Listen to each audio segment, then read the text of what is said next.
Okay. So I'm just going to show you the answers here for this AC. So why is it important to have an accurate measurement, right? When you're administering, you know, a dose of who knows what to a patient. If it is too low, the medication may not be effective, right? You can talk about it in that sense.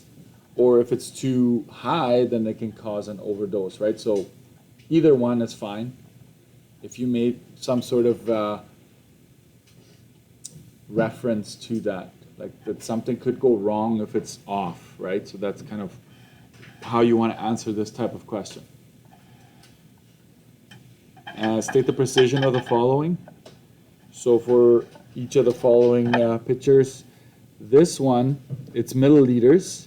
Yeah, I know that liters do creep up, but in general, it's milliliters. So in this case, it's from marking to marking that you want to find out. So in this case, if you go high minus low, that's 200 divided by 2 gaps. Your precision is 100. So you get a mark for having the 100 here for the first one. And I give you half for the uncertainty. So basically, if you get this wrong, but I see you dividing it in half, you still get the half mark for the uncertainty, no matter what.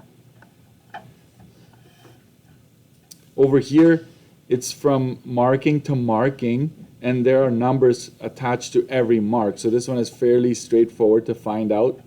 It's 200 milliliters. That's a 1 mark for that part. And then 100, the plus or minus is optional if it's not added to a number. Like if it's not added to the measurement, you can just have 100 and that's fine if it's standalone. So 1 mark for that, half a mark for the uncertainty. For the precision here, for the last one, from marking to marking, every mark has a number attached to it. So we realize that we're increasing by 400. The increment is 400.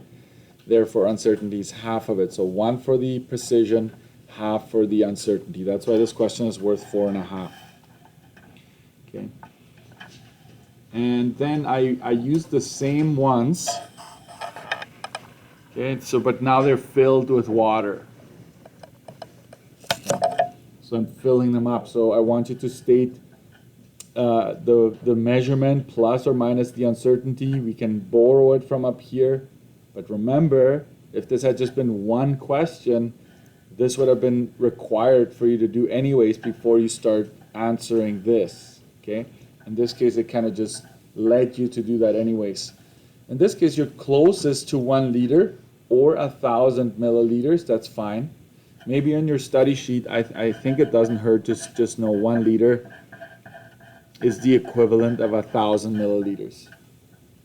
Okay.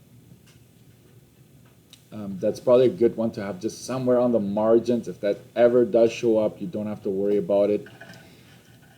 So this one would be a liter plus or minus 50 milliliters. Or if you said 1,000 milliliters plus or minus 50, that would be fine as well.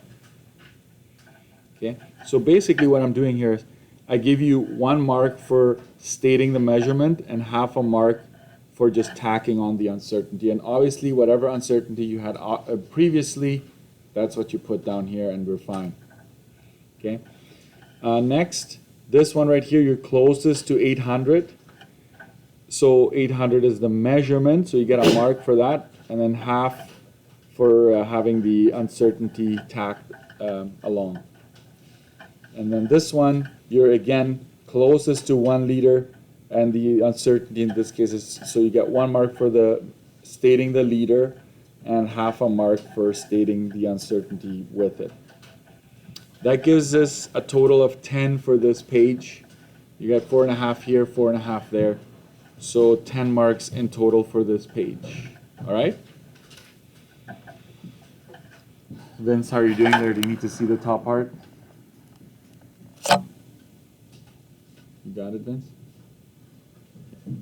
Talk later. The back side. In this case, there's the time it took for Romeo to run 100 meters. And so we want the precision of the timer. We focus in on that last decimal. So the the precision is 0.001, right? Okay, saying that the smallest it can increase or decrease by is down at the third decimal, to the nearest thousandths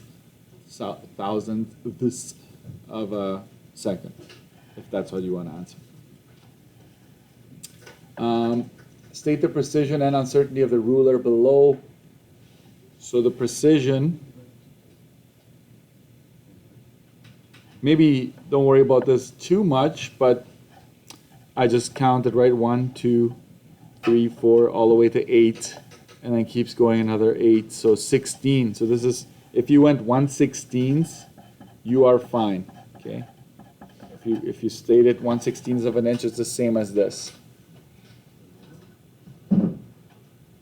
So I'll give you 1.5 for that part. Why am I using this here, you may ask? Because from this marking to that marking, right, which is 1/8 of an inch, that's 0.125. So subtracting high minus low just gives you that.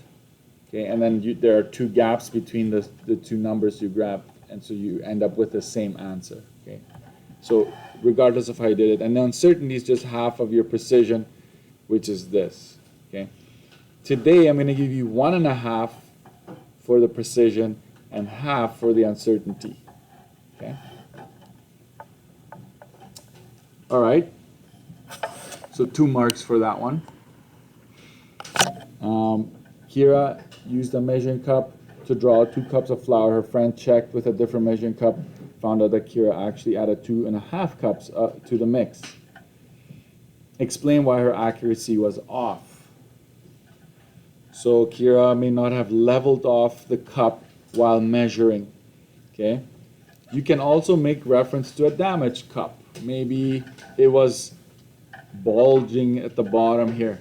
I don't know if you've ever measured something really hot with a cup, like plastic, then it kind of warps. So maybe now you have a little bit more flour at the bottom, even though it's supposed to be flat, right? So talk about it being damaged, it's warped, things like that. But I use this one so explain or justify always has to have a little bit of a context to it, okay? 4 marks for the back page, 10 for the front. That gives us a total of 14. Just make sure your name and last name is on there. And let's keep going.